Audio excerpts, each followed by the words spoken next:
सर्दी का स्वागत, न्यू मदर की ताकत। ये है हरीरा के लड्डू। तो इसे कहीं कहीं सौंठ के लड्डू, सोटेरा के लड्डू, कई नामों से जाना जाता है। जब सर्दियां शुरू होना स्टार्ट हो जाती हैं और जो न्यू मदर होती हैं, जो प्रेगनेंसी के बाद में बच्चा होने के बाद खाते हैं, तो ये बहुत है इनके लिए अच्छी रामबाण है बिल्कुल ये। तो जरूर खाना चाहिए। तो बच्चों को दीजिएगा एक गिलास दूध के साथ, बहुत अच्छा है ये खाने के लिए। तो बनाना शुरू करते हैं। मैं गई थी मार्केट, तो वहां से सामान लाई थी। इसमें काफी सामान लग जाता है। तो गुड़ है, इसमें ड्राई फ्रूट्स हैं बहुत सारे।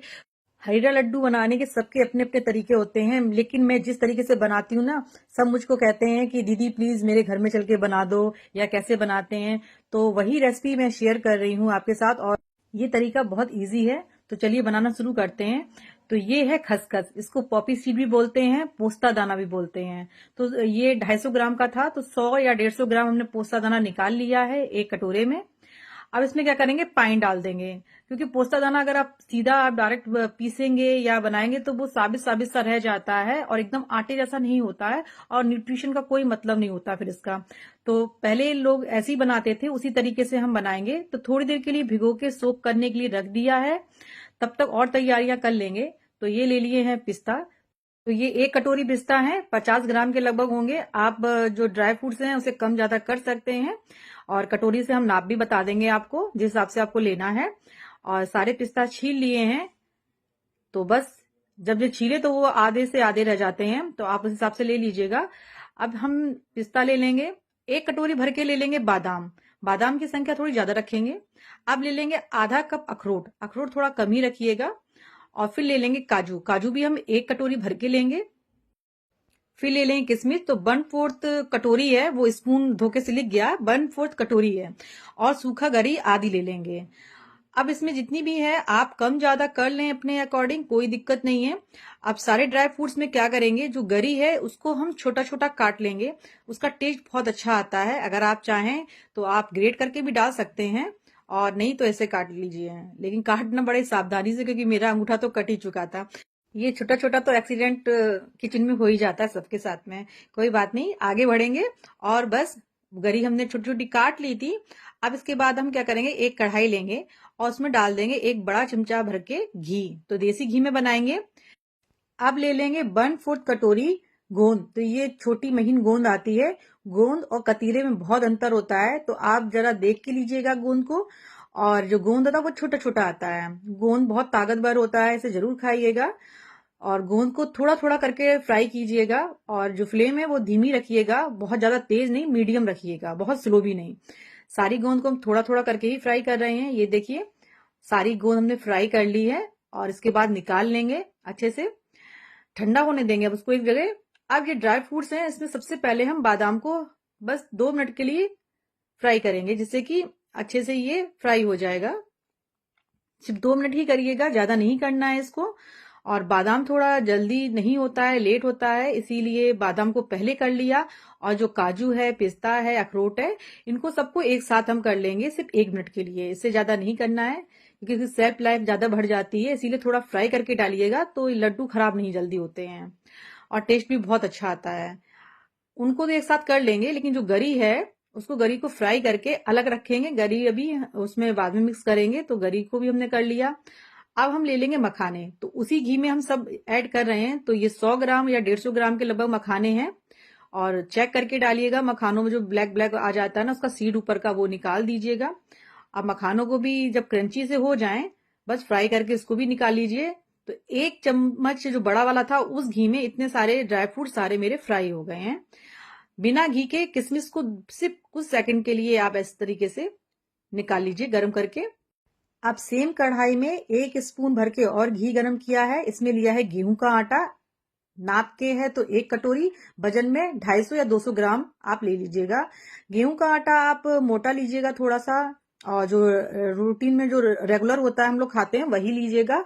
और जो गेहूं का आटा है वो आप कम ज्यादा कर सकते हैं, कोई दिक्कत नहीं है। इसको भुनने दीजिएगा धीमी आंच पे, तब तक हम सारे ड्राई फ्रूट्स को पीस लेंगे। तो पहले हमने मखाने को अच्छे से पीस लिया है, और एक बड़े से परात में आप सारा उसमें एक साथ डालते जाइए, जिसमें हम लड्डू को बनाएंगे। तो मखाना हमारा हो गया था। इधर हम आटा को भी हल्का हल्का फ्राई धीमी आंच पे करते जा रहे हैं, क्योंकि ब्राउननेस हो जाएगा, हल्की खुशबू आने लगती है आटा भुनने की, तो बस आटा उतना ही देर भुनना है। इधर और ड्राई फ्रूट्स हैं उसको पीस लेंगे, मखाना अलग पीसिएगा और जितने ड्राई फ्रूट्स और थे उनको सब पीस लेंगे। किशमिश को नहीं पीसना है, किशमिश और गरी को हम ऊपर से ऐड करेंगे ऐसे ही। और बस ये देखिए आटा भी हमारा भुन गया है, तो आटा को भी उसी परात में निकाल लेंगे। तो सब एक साथ मिक्स कर लेंगे। इसके बाद जो हमने खसखस भिगोई थी ना, उसको हम एक चलनी से निकाल लेंगे। पर ये चाय वाली जो चलनी होती है ना, उसी से निकालिएगा, क्योंकि बहुत छोटे छोटे दाने होते हैं, वो निकल जाएंगे और किसी चलनी से आप निकालेंगे। और बस पानी सारा निकाल के इसको महीन पेस्ट बना लेंगे, क्योंकि इस तरीके से आप बनाएंगे एक तो टेस्ट बहुत अच्छा आएगा और बहुत फायदा करता है इस तरीके से। थोड़ा सा घी डाल के इसको भी हल्का सा भून लेंगे उसी में। तो अच्छे से आप मिला लीजिए, करीब 1 या 2 मिनट, इससे ज्यादा नहीं, ज्यादा भूनना है। और अच्छे से आप मिलाएंगे तो हल्का चिपकेगा, तो आप थोड़ा चलाते जरूर रहिएगा इसको। इसको भी उसी परात में हम निकाल लेंगे। अब उसी कढ़ाई में हम ले लेंगे सरसों का तेल 1 चमचा भर के। सरसों का तेल बहुत फायदा करता है न्यू मदर्स के लिए, इस तरीके से आप जरूर बनाइएगा। हल्दी को हम ले लेंगे, तो हल्दी जो है उसको हम क्या करेंगे, पानी डाल के थोड़ा सा भिगो लेंगे, जिससे कि हल्दी जलती नहीं है। जो कड़वा कड़वा कभी कभी लड्डुओं में टेस्ट आता है ना, वो नहीं आएगा। तो इस बात का ध्यान रखिएगा, आप इस तरीके से बनाएंगे आपके लड्डू परफेक्ट और बहुत अच्छे बनेंगे, बिल्कुल भी नहीं जलेंगे। सौंठ ले लेंगे, सौंठ को भी हम इस तरीके से पानी डाल के और उसको भी हल्का सा भिगो के रख लेंगे। तो बस 4-5 चम्मच डालिएगा, इससे ज्यादा नहीं डालना है, बस हल्का हल्का सा ये मिक्स हो जाए और कुछ नहीं, गाढ़ा गाढ़ा सा हो जाएगा। मिला के रख देंगे। अब जो हल्दी है, बस तेल गर्म हो गया है। अब इस हल्दी को इस तरीके से अगर आप डालेंगे ना और चलाएंगे तो बिल्कुल भी नहीं जलेगी, और जो लड्डू हैं वो आपके काले भी नहीं पड़ेंगे। टेस्ट इतना अच्छा आएगा लड्डू का, बहुत अच्छा आएगा। तो एक बार इस तरीके से जरूर बनाइएगा। अब इसको हम भूनेंगे सिर्फ 5 मिनट के लिए। हल्दी थोड़ा सा भूनने में टाइम लगता है, इसलिए 5 मिनट आप आराम से धीमी आंच पे भूनिएगा। हल्का हल्का देखिए ड्राई हो गया है। जब ये ड्राई हो जाए, हल्की सी हल्दी की खुशबू आने लगेगी, उसके बाद में जो सौंठ है उसको डाल दीजिए। सौंठ को ज्यादा नहीं भूनना है, सिर्फ कुछ सेकंड के लिए डाल के चला लीजिएगा और ये अच्छे से मिक्स हो जाएगा। अब डाल देंगे काली मिर्च का पाउडर। काली मिर्च का पाउडर बहुत फायदेमंद है, जरूर ऐड कीजिएगा। तो 1 स्पून डालिए या फिर 1.5 डाल दीजिए, या 2 चम्मच से ज्यादा मत डालिएगा, फिर कड़वा हो जाएगा। तो हमने 1.5 स्पून का यूज किया है इतने में। तो ये देखिए सब निकाल के इसको रख लेंगे। अब उसी कढ़ाई में हम डाल देंगे अब घी।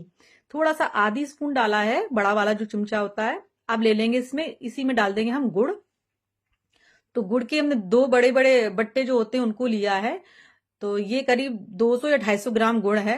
तो मीठा आप अपने अकॉर्डिंग कम ज्यादा कर सकते हैं, इतना परफेक्ट है। इसमें और कुछ नहीं डालना है। जब ये अच्छे से पिघल जाएगा ना, तो जो हल्दी और सौंठ काली मिर्च वाला जो पेस्ट बनाया था, भून के निकाला था, उसको इसमें ऐड कर दीजिएगा और धीमी फ्लेम पे इसको अच्छे से मिलाइएगा। तो जितना भी उसका वो पेस्ट है अच्छा सा बन जाएगा, कोई भी इसमें लम्स या फिर गुठलियां नहीं रहेंगी।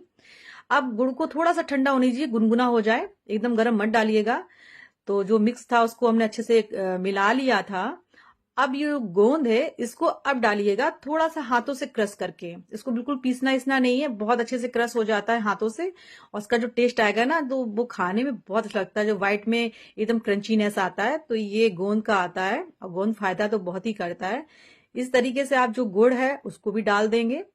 अब इसको हम हल्के हल्के हाथों से मिलाएंगे, लेकिन गर्म बहुत था ये, तो आराम से मिलाइएगा। तो चिमचे की सहायता से हमने सारा बैटर को अच्छे से मिला लिया है। ये देखिए मिल गया है।